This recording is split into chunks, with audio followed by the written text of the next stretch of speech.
What's up, y'all? Welcome back to Fish the Moment. Today, I just wanted to make a really quick video about my top 5 areas in the pre-spawn. So let's get right into it. Number 1. Ditches. With a D.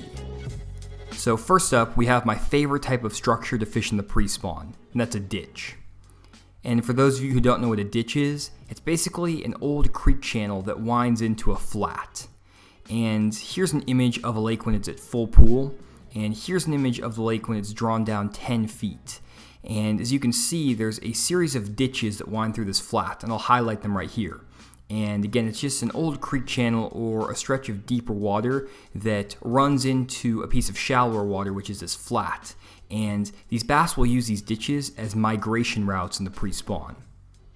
So what will happen is that the bass will be sitting out in the main lake in the deep water during the winter, and then as the water temperatures start to warm up, they'll follow these ditches back to the spawning areas, and they'll stop on different parts of the ditches depending on the time of year and the water temperatures.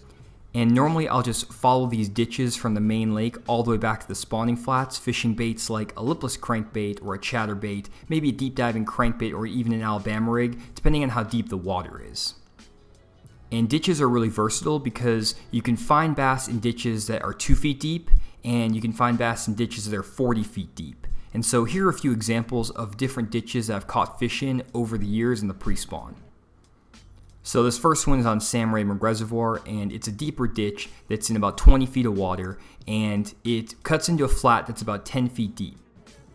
And this ditch is surrounded by grass that's growing on the flat, but there's actually no grass in the ditch itself because it's too deep. And those bass will sit in the center of the ditch and move up and down the edge of that grass to feed on any bait fish or crawfish that get caught out in the middle.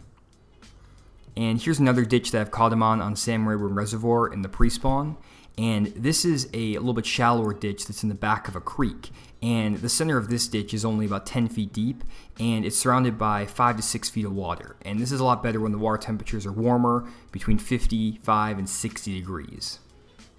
And ditches aren't just good on grassy lakes. They're also good on lakes with lily pads, like this spot here on Lake Dardanelle, where you have a ditch running into a series of lily pad stems in the spring, and those bass will sit around the edge of those lily pad stems, and they'll feed up like crazy right when the water temperatures hit about 52, 53 degrees. And when I'm fishing these ditches that are surrounded by lily pads, I'm normally throwing either a chatterbait or a spinnerbait.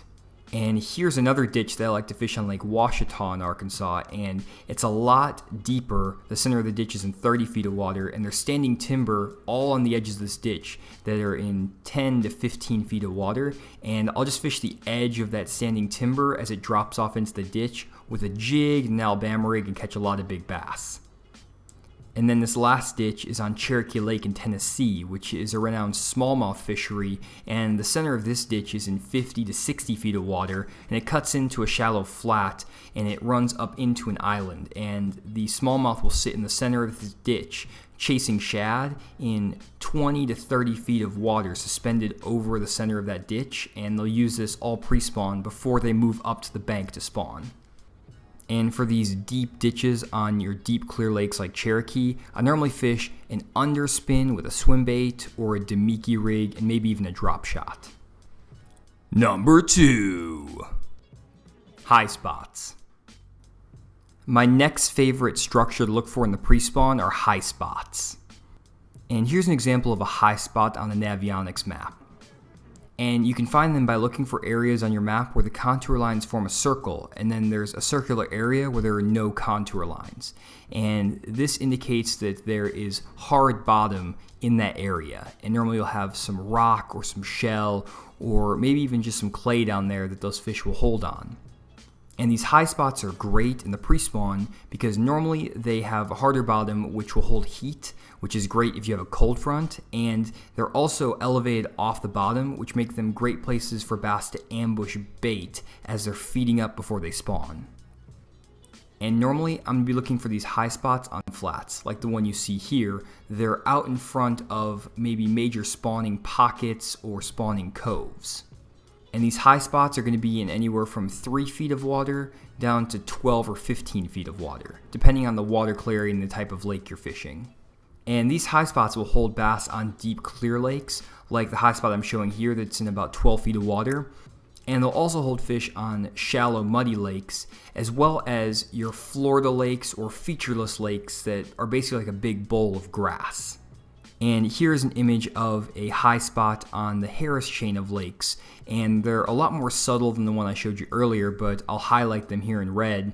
And these high spots are just a slightly elevated piece of water in the middle of a big flat in the middle of Lake Harris, and these will form holes in the grass that the bass will use to feed. And so these high spots are really versatile because you can find them on pretty much any lake around the country, and they almost always hold bass in the pre-spawn. Number 3, riprap. Riprap is one of the most common structures or covers you'll find on any lake around the country because it's man-made. And riprap is great in the pre-spawn because it will hold heat, which is great during the colder months in February and March, and it also attracts a lot of bait fish and crawfish that the bass are going to feed on before they go up to spawn. And normally I'm looking for riprap that's close to deep water.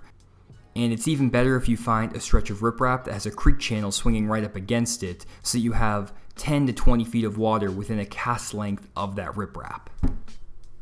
And normally I'm looking for riprap that's in the mouth of spawning pockets or on secondary points further back in the creeks. And I'll normally fish it with a spinnerbait, a jig, a jerkbait, an Alabama rig, or a squarebill crankbait. You can fish a lot of different baits on riprap in the spring and catch a lot of good fish. Number 4, secondary points.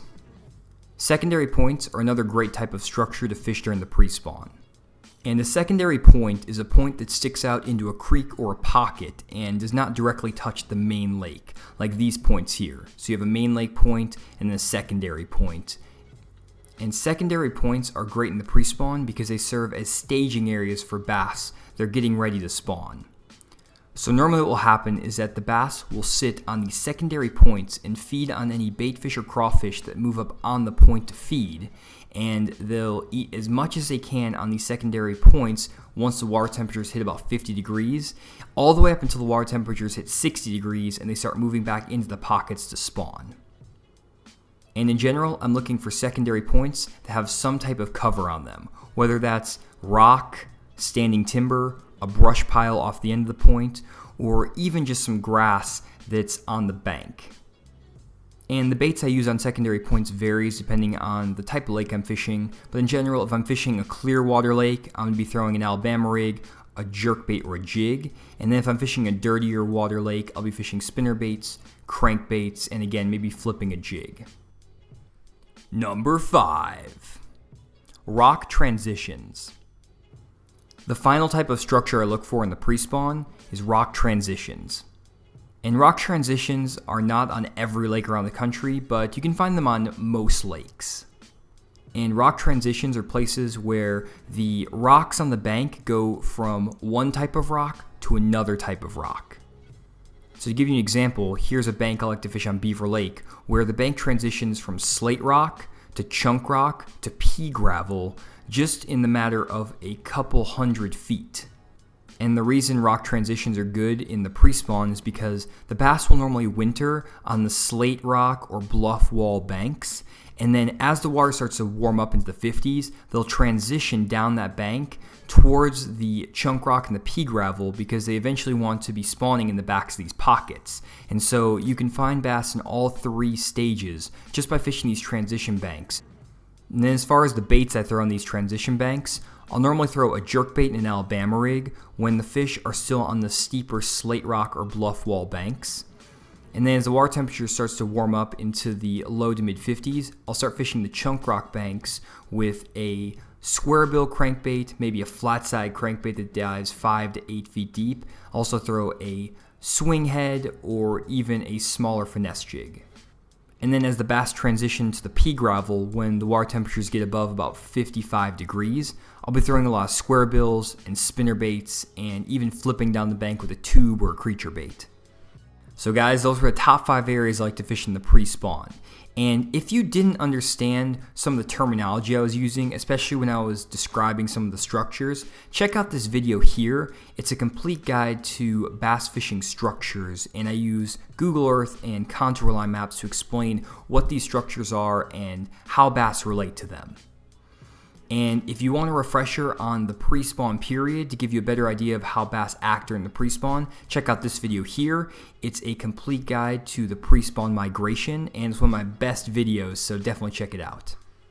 So guys, I hope you enjoyed this video, and if you have any questions about any of the things I talked about in this video, leave a comment down below, and also let me know if you want me to make a more in-depth video on any of the types of structures I talked about in this video. I'd be happy to go in a lot more detail on the baits, when, where, and why I fish these areas, and a lot more, so let me know down in the comments. And other than that, hope you enjoyed the video, and I'll see you next time.